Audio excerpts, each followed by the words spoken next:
Usione simba amenyeshewa ukadhani ni paka. Those were the words of President Uhuru Kenyatta at the burial ceremony for the late Hannah Mudavadi, mother to Wycliffe Musalia Mudavadi. That was last week, Mululu, Vihiga County. The president was reacting to what Francis Atwoli had said. The combative Secretary General of KOTU had challenged the president and told him, look here, Mr. President, your DP is out of order. Call him to order. Your DP and his people are insulting you, are harassing your people, and you are quiet. Why are you not like your father? But much more importantly, and I think in that anger, and in reaction to what Atwoli had said, President Uhuru Kenyatta said, perhaps for the first time, what he has not been able to say about William Samoei Ruto. If you give what he said, the interpretation that many people are giving, then you will see that the president was saying for the first time directly that he's not going to support William Samoei Ruto. He said, and typically in reaction to the anger created by Francis Atwoli, the president said, those insulting him, those saying all manner of things, including writing letters to him, trying to lecture him, first of all, they must know he's in charge of the government. But more importantly, he said this, if you continue running away with this hustler narrative, talking about dynasties, talking about people's families, then he, if that was the logic, then he, Uhuru Kenyatta, could as well say, then the two communities, the Kikuyu and the Kalenjin, have had it enough. Have had enough of that. I mean, their time should be up. It can't be from Kikuyu to Kalenjin, from Kalenjin to Kikuyu. That he could say that. That was a bombshell. First, in the manner in which it was able to silence the hustler narrative, going by the reaction from the hustler narrative. And two, by the direct statement that he does not intend to support William Samoei Ruto, despite having talked of kumi yangu, kumi yake. And it also set in motion a national debate, serious reaction from the Ruto camp. And only yesterday, Ruto reacted, saying things about his president, which I think no deputy president or vice president anywhere in the world would say about his president. A direct challenge, a direct response, rubbishing what the president was saying directly. Hatutaambiwa sisi. So that Atwoli remark that set in motion all these things leaves me wondering, and a number of Kenyans are wondering, was Atwoli speaking after being sent by the deep state? It has been said he's a member of the deep state. Could it be that Atwoli was saying something which had been pre-planned, that you go and say this so that the president may get an opportunity to respond and thereby say something he has not said before? The Atwoli I know, and I think it's important to look at the man sometimes when you want to understand a message. I doubt that the Atwoli I know could be speaking because he was sent. Atwoli is an independent-minded person. Atwoli has said very controversial things. So if you look at a series of those things he has said, then it is easy to understand this was just Atwoli speaking. Controversial. Even the president wasn't quite happy, I suspect, and it was visibly so. Atwoli is the same person who around 2017 said, it is time to look at our constitution afresh so that we deal with a winner take all. We re-engineer our constitution We look at the structure of governance. That was Atwoli in 2017, I suspect. That didn't sit well with very many people, but it became the precursor of BBI. Atwoli also said and urged President Uhuru Kenyatta and Raila Odinga to sit down together to save this country. It came to pass on the 9th of March 2018. The same Atwoli, to understand why he speaks as an independent person, he said that President Uhuru Kenyatta was too young to go home. That was during Labor Day celebrations. I think 2017 or thereabout. The country was in an uproar. I too called him out for that. I said what Atwoli was saying was bad. But looking at what is going on, the president himself has denied that strongly. So that shows you that some of the things Atwoli say, he doesn't have to say because someone has asked him to say. He's an independent-minded person. Now back to what Atwoli said, in terms of really, is the president allowing the deputy president too much room to even insult him? The answer seems to be yes.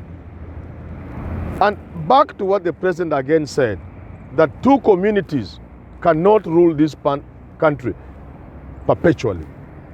Is that also right? Is it true?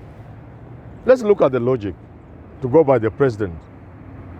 If you have a country that is composed of many ethnicities, many different tribes, as we call them in this country, and then in 1963, one big tribe gets power. And when the president dies 15 years later, he hands power to his deputy, Daniel Arap Moi, who is a Kalenjin. 24 years later, through multi-party democracy and elections, a Kikuyu takes over from Daniel Toroitich Arap Moi in 2002. And then 10 years later, in 2013, another Kikuyu takes over, Uhuru Muigai Kenyatta. And in 2022, the narrative becomes, let William Samoei, a Kalenjin, take over again in 2022. And the way things sit in this country, he will have no choice but to get a running mate from the Kikuyu community, or at least the Mount Kenya community. So that will seem to be telling Kenyans that for the next at least 20 years, brace yourself for an additional 20 years of a Kikuyu Kalenjin presidency. Purely on the basis of logic, purely on the basis of national cohesion, purely on the basis of reason. Does that sit well? William Samoei Ruto have said is a capable individual, and I believe he can make a good president for this country. But is it really sustainable that you will have a ping pong, that you will have Kikuyu Kalenjin, Kikuyu Kalenjin, Kikuyu Kalenjin? Look here. Why the president, in my view, are supported by Raila Odinga, have a point, but they have to navigate it carefully, because this is politics. But if we are to look at it devoid of politics, just look at it as intelligent human beings, you will see that that is not sustainable. When members of certain communities believe they will never ascend to the presidency democratically through an election, that can cause danger in a country. It has caused danger in places like Rwanda, when the people feel they cannot get the presidency through elections, either because the 2-3 tribes are numerically strong enough to have this thing forever, they will go for it in another way. Let's not go in that direction. Even countries like the United States of America realized that it was possible for California, Florida, and maybe Texas to rule America forever. They engineered their constitution in such a way that it is not possible for 2, 3, 4 states in America to gang up because of tyranny of numbers and take the presidency in perpetuity. That is not what they have arranged. They have arranged it in such a way, it is not possible. So, We have made attempts through the 25% provision started by Moi, 5 out of the 8 provinces, and now 24 out of the 47 counties.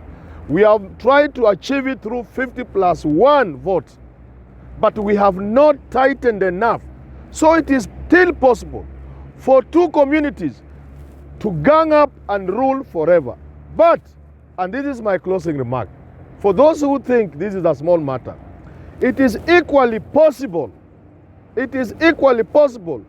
for the rest to get power, like they almost got it in 2017, no, rather in 2007, and 2013 when Uhuru barely made it.